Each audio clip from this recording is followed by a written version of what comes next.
Hi everyone, I'm Sarah and I'm here to share my experience as a stepmother or an ex-stepmother in what I can only describe as a particularly challenging family dynamic. It's not just that. I'm also in need of your opinions. So I decided to go ahead and share the whole thing. I'm 40 and I married Joshua, a well-off gentleman in his early 40s. While it might sound like a fairy tale from the outside, it's been far from smooth sailing. Joshua is a very laid back person who tends to go along with whatever others suggest. I genuinely appreciate his easygoing nature, but it does sometimes mean that he's not always the most proactive when it comes to family issues. Then there's Laura, my 16-year-old stepdaughter. She's a rebellious teenager who never warmed up to me till the time I was married to her father. From her perspective, I'm the woman who married her father for his money. Needless to say, our relationship has been strained, to say the least. Things were further complicated by Joshua's mother, Jeanette. Jeanette has a special fondness for Laura and rarely hesitates to show it, often at my expense.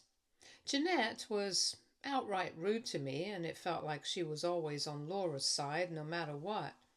It's tough when the person who's supposed to be family treats you like a stranger. I will tell you guys where it all started. It was Laura's 16th birthday, and what happened still stings. I had been working hard on something I hoped would bridge the gap between us. I had recently started a new job as an accountant, and I was excited to contribute to Laura's college fund, which had been set up by her biological mother. I figured this was a small but meaningful gesture to show that I genuinely cared about her future. The day of Laura's birthday arrived, and I decided to make the announcement during the family dinner. I was met with a mixture of silence and tension, but I brushed it off, hoping for a positive reaction. However, things quickly took a turn for the worse. Jeanette, who had been unusually quiet up until that point, suddenly piped up, accusing me of trying to take the place of Laura's mother. She said my gesture was nothing more than an attempt to insert myself into a role I didn't deserve. Jeanette said, "Seriously, Sarah, out of all the days, you chose Laura's birthday to make a show out of her mother? You are so grossly overstepping your role in this household." The words hit me like a ton of bricks. Laura, who had been quiet until then, seized the moment to lash out. She scorned me, saying that her college fund already had more than enough money and my contribution was nothing but a token effort. She even called me a gold digger, which felt like a jab directly at my heart. Joshua tried calming everyone down, but his mother shushed him. Can you imagine how it looks to have a grown man sit back and watch his wife getting humiliated by his daughter and mother? I pray that day doesn't come for any of you. I have never before felt so utterly and helplessly alone. I think it was pretty obvious that Joshua was a red flag, but I didn't want to quit trying so easily. Stung and feeling utterly humiliated, I excused myself from the room. Joshua, concerned by the scene, followed me out, and he told me he understood if I wanted to back out of contributing, emphasizing that I didn't have to do it just to win Laura's approval.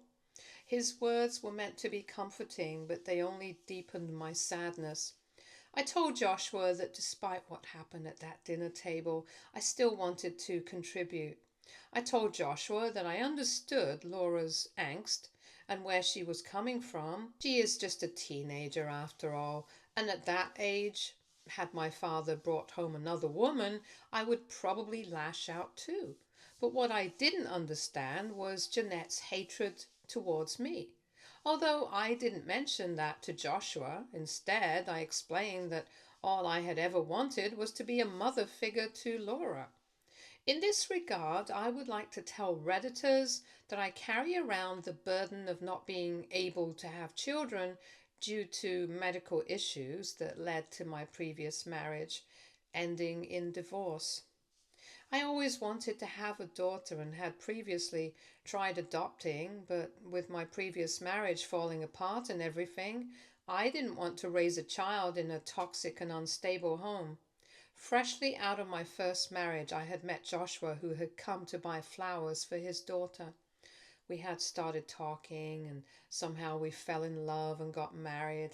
At that time, I had felt so complete. My desire to connect with Laura was rooted in a genuine wish to provide the love and support I had longed to offer a child of my own. It was a painful moment, and though Joshua listened, it didn't change the reality of the situation. I hoped that someday Laura might see past the facade of money and understand that my intentions were pure. But when she finally would see that, it would be too late. I kept on contributing to Laura's college fund without telling her about it. I think Laura believed that I had stopped and she was getting some perverse satisfaction out of that. Little did she know I was still quietly supporting her future. One day I came home from work earlier than usual. As I walked through the house, I noticed a strange noise coming from Joshua's study. I went in and found Laura rummaging through Joshua's purse, her hand emerging with a wad of cash. I was stunned. "Laura, what on earth are you doing?" I demanded. Laura froze and then looked up with a defiant sneer. "Who are you to command me? Who are you to say anything to me? You're just someone my father married. You're no better than me because you also married my father for his money." Her words stung, but I tried to stay calm. "I'm not here to argue about who married whom for what reason. I'm here because I caught you stealing." Laura's face twisted with anger. "Shut up. I've had enough of you pretending to be some kind of saint. Just because you're married to my dad doesn't mean you can tell me what to do." Before I could respond, Jeanette walked in, her eyes sharp and calculating. "What's going on here?" she asked, her gaze moving between Laura and me. Laura quickly took advantage of the situation. "I was just borrowing some money from Dad's purse," she said, her voice dripping with innocent charm. "I was just borrowing some money from Dad's purse," she said, her voice dripping with innocent charm. Laura said that she needed it for something and she was going to put it back. Jeanette's eyes narrowed as she assessed the scene. She didn't need to hear more. She had always sided with Laura and was already convinced of my supposed overreach. Jeanette told me I was making a fuss over nothing. She said that Laura had said she was just borrowing the money. It was clear Jeanette was on her side, as always. She also made a point of saying that if I thought I was somehow morally superior, I should think again because I was no better than anyone else. I felt a wave of frustration and helplessness. I was just trying to be supportive and understanding, but it was obvious my concerns were completely brushed off.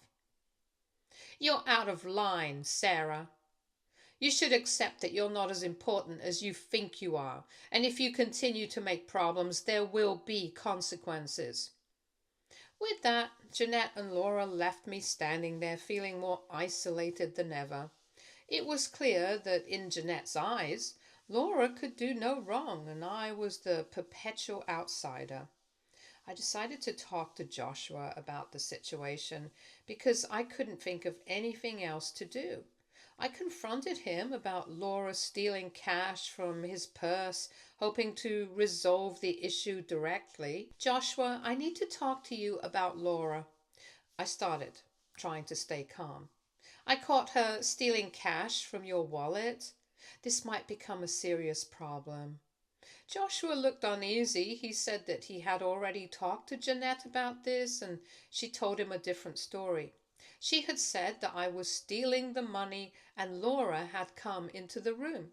Apparently, I threatened Laura that I would frame her if she said a word to him.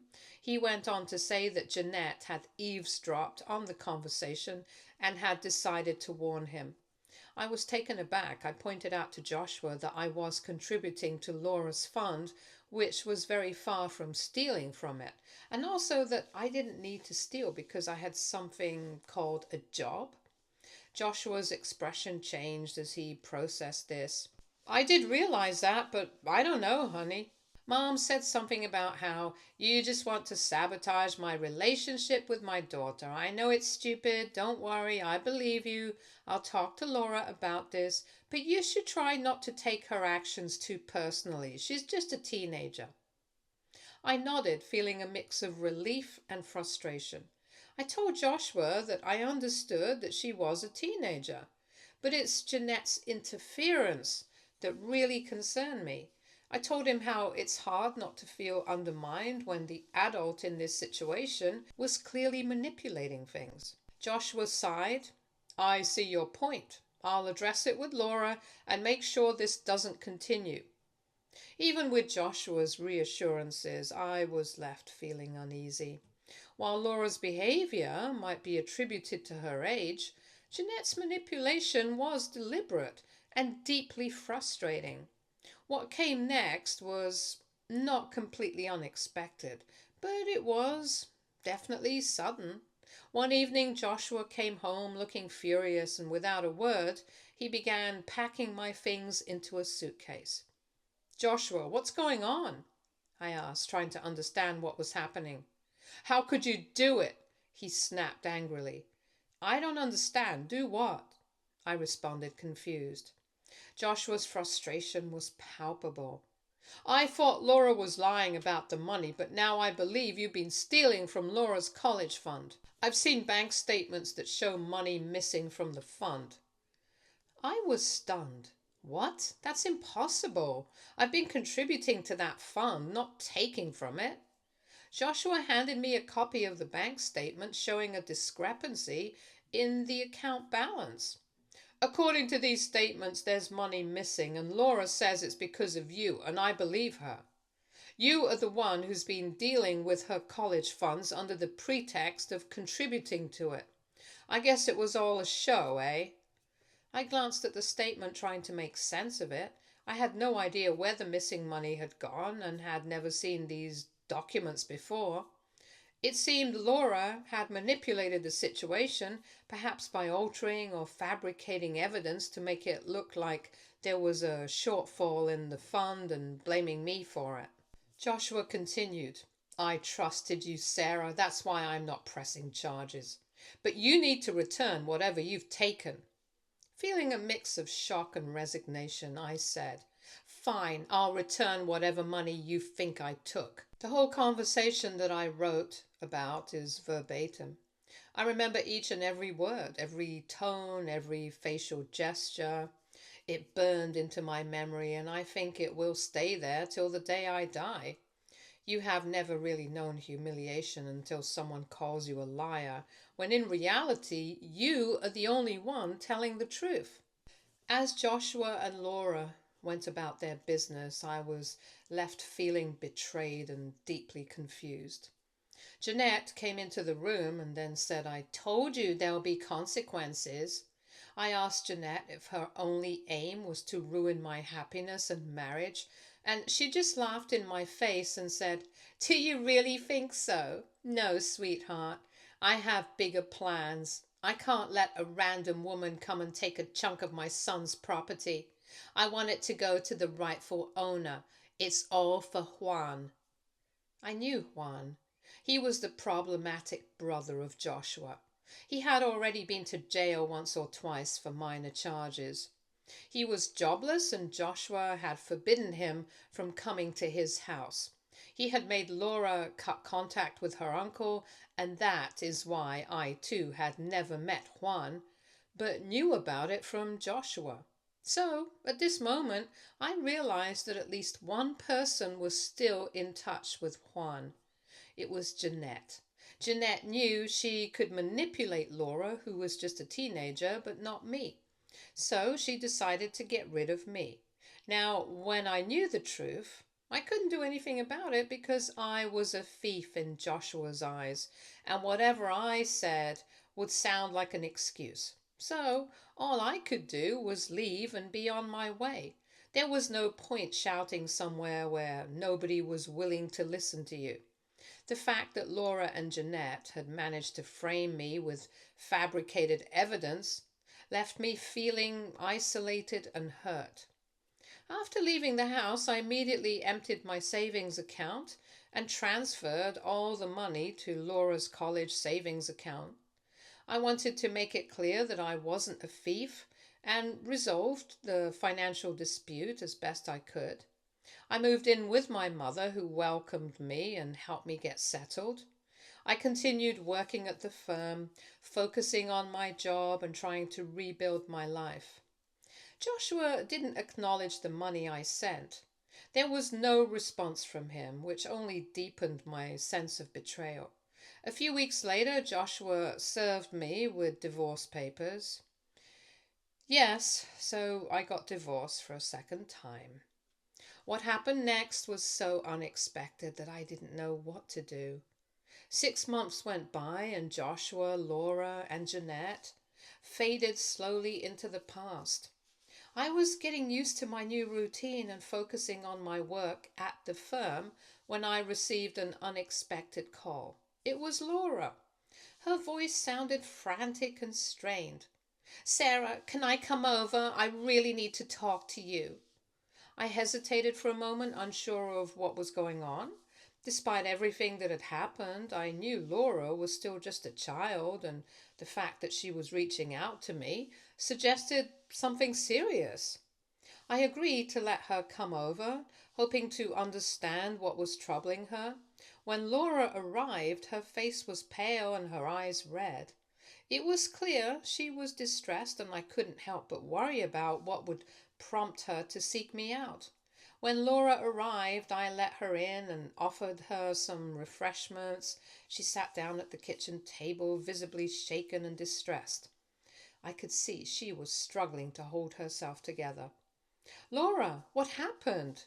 I asked gently, concerned by her state. Laura broke down in tears. "Sarah, I'm so sorry. I need to come back. I can't stay there anymore. Or at least, can I stay here with you?" Confused, I responded. "What are you talking about? Why do you need to leave?" Laura's sobs grew louder. "I can't explain everything right now. Please just let me stay. It's really bad." I decided to let her sleep it off, thinking it might help her calm down. Laura took a 3-hour nap, and when she woke up, I asked her again to explain what was going on. She began, her voice still hoarse from crying. "I've realized now that you were just trying to protect me.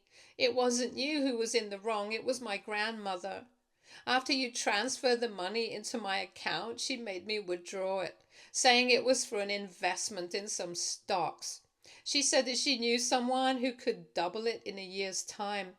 She also warned me not to tell Dad about this plan because Dad would never let me risk my college savings. But instead, she took the money and gave it to Uncle Juan. I asked her what was going on, and she asked me to trust Juan. She told me that this incident had taken place right after I had left, and now she had not heard from Juan even once since I had left, so technically around 6 months. Last day, she couldn't take it anymore and went to Joshua.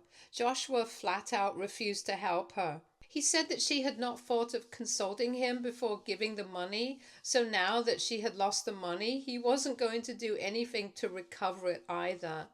It all boiled down to the fact that if the money was not arranged, Laura would probably not be able to go to college. Laura's revelation was shocking. It was clear now that Jeanette had manipulated the situation to make me look like the villain and had misused the funds meant for Laura's education. Jeanette had gone ahead and destroyed her own granddaughter's future to side with her problematic son. I honestly felt pity for the child. Laura's situation was dire. And seeing her so vulnerable made it hard to turn her away. Despite everything that had happened, I couldn't ignore her plea for help. "I'll help you," I said, deciding to take her back. "But there's one condition. You have to tell Joshua the truth. You need to admit that you were caught stealing from his purse and that you and Jeanette framed me for mismanaging your college funds." Laura looked at me, her eyes wide with surprise. "Are you serious?" "Yes," I replied firmly. "I need Joshua and Jeanette to understand what really happened. An apology from both of them is necessary if we're going to move forward." Laura nodded slowly, tears still in her eyes. "Okay, I'll do it." I hoped this would bring some resolution and maybe start to mend the damage done. It was a difficult step, but it was the only way to clear the air and make things right. But in hindsight, I feel like I'm blackmailing her. I'm taking advantage of her difficult situation to extort an apology because I felt wronged in so many ways. Also, I am not sure about helping her out after all. They literally drove me away from their house. So, Reddit, AITA for my demand? Does taking advantage of this situation make me look like the bad person? Update 1. Hello, everybody. I have been reading your comments. Thanks for reading through the whole thing and leaving your opinions. Some of you said how an apology is the bare minimum thing I deserve. My mom agrees with you all. So I sent Laura home, and for 3 days I heard nothing from her. I thought, well, that's that. It's over. Then Joshua texted me. It was one word: sorry. Now, obviously, it could be Laura texting from Joshua's number, so I left it unseen. After about an hour, my doorbell rang. Joshua stood outside with Laura. He had a bunch of flowers in his hand. I honestly wasn't moved. He cleared his throat and asked if he could come in. I said no. He looked a bit taken aback, but then dropped the flowers at my doorstep and apologized for everything. He also said that he wants to take me back and call off the still ongoing divorce. I said no. I had no intention of going back to a man who didn't have the spine to stand up for his wife when she was being accused of being a thief. He mumbled something about being sorry and manipulated, to which I replied that I had already warned him about everything. He stood quietly then. I felt almost a sadistic pleasure after humiliating him, just like he had humiliated me. I said then that I accept his apology even though I don't forgive him. I told him to come inside and fix our next course of action. So we spent the afternoon deciding our course of action. I told him not to tell anything to Jeanette as she might warn Juan about it. I'm going to contact my friend who's a police officer, and Joshua was going to find a lawyer. Update 2. So guys, we filed a police complaint. And my police friend told me that they will try tracking his phone because that seemed like the only way he could be found. Joshua's lawyer outlined our course of action. We were going to draw a case of theft or fraud against Juan. Conviction on these charges can lead to significant fines, restitution to the victim, and prison time, depending on the amount stolen and the specific charges brought against the individual. In Juan's case, the amount stolen was quite obviously a lot, so he was sure to get some jail time. Now we can do nothing but wait. Laura has been exceptionally sweet to me, but the wounds on my heart are still quite raw, so I'm not trying to feel too good about her attentions. Joshua's friend, the lawyer, wanted to talk to me in private. He told me that he didn't quite understand my role in the whole thing because, as far as he knew, I was Joshua's ex-wife. I decided to tell him the whole thing then, from being accused of being a thief to Laura's call for help. He listened to me and then said tentatively that I should actually sue Joshua for emotional distress. I smiled and thought to myself that I would be lying if I say that I haven't thought of that many times, but I hadn't done it and won't do it because of Laura. For my personal gain, I was not going to destroy the household peace of a child. A child needs a stable home. All these legal battles can wait. But Laura's college cannot.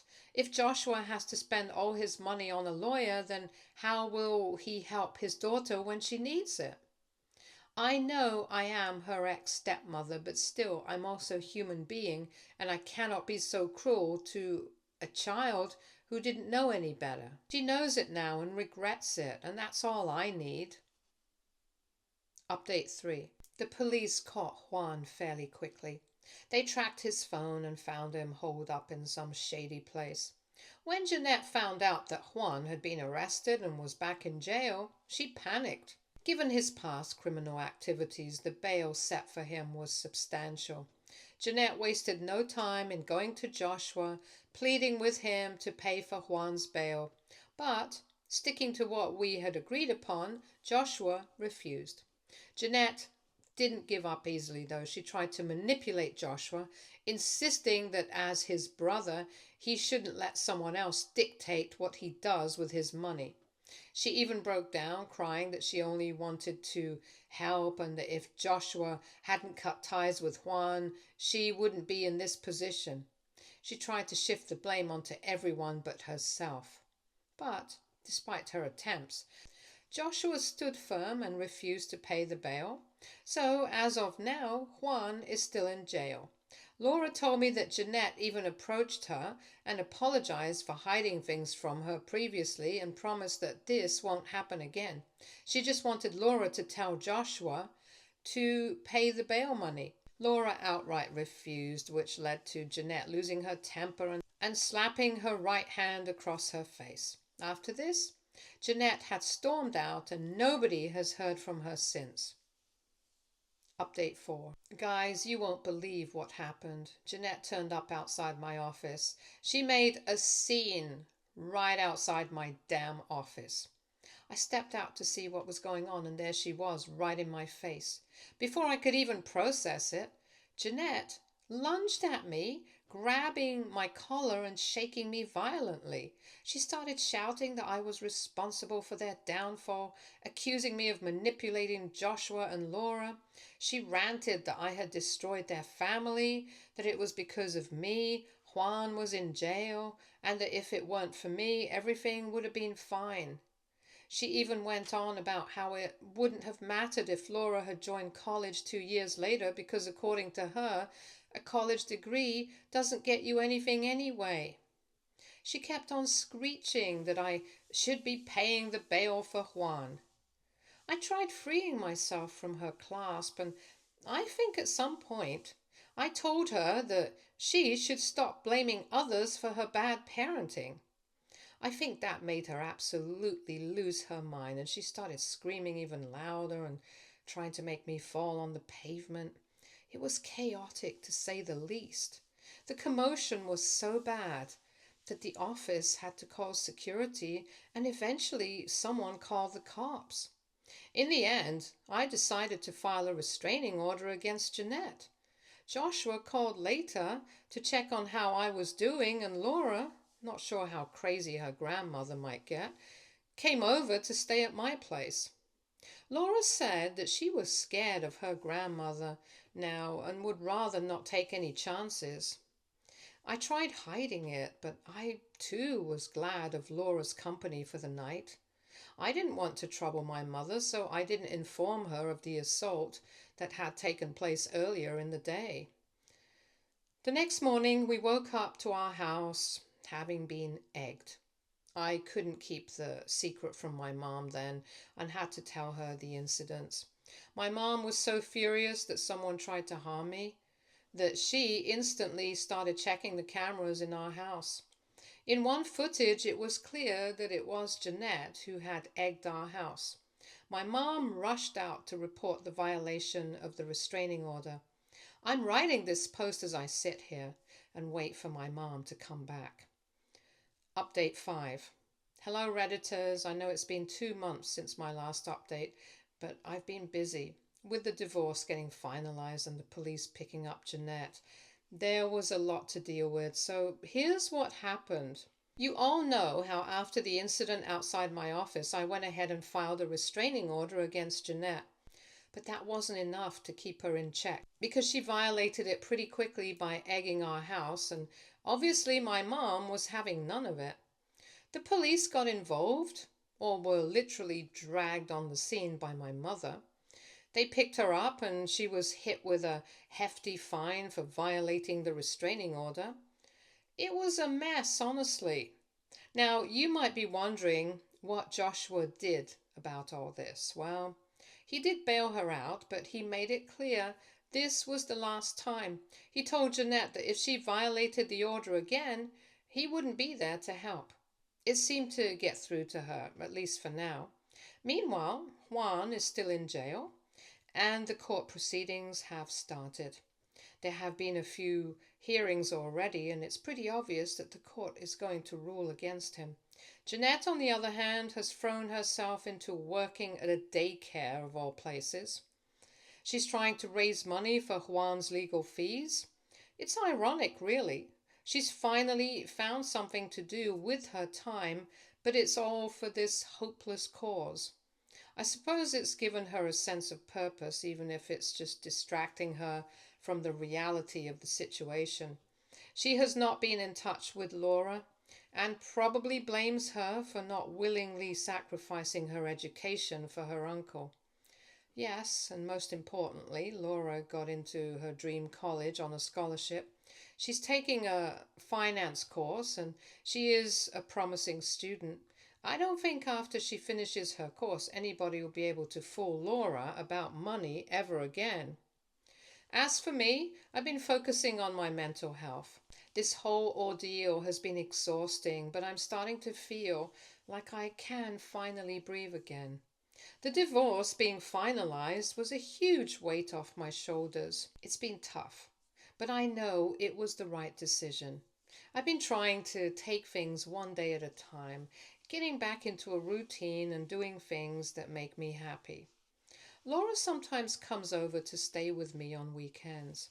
She's been through a lot, and I think she's just as relieved as I am to have some distance from all the drama. We've been talking more, and it feels like we're finally starting to build a real relationship. It's still complicated, but at least we're on the same page now. So, that's where things stand. It's been a wild ride, and there's still a lot to sort out, especially with Juan's case. But for now, I'm focusing on getting my life back together and making sure I'm in a good place mentally. It feels like I'm finally getting there. Stay tuned for more stories from our girl relationships.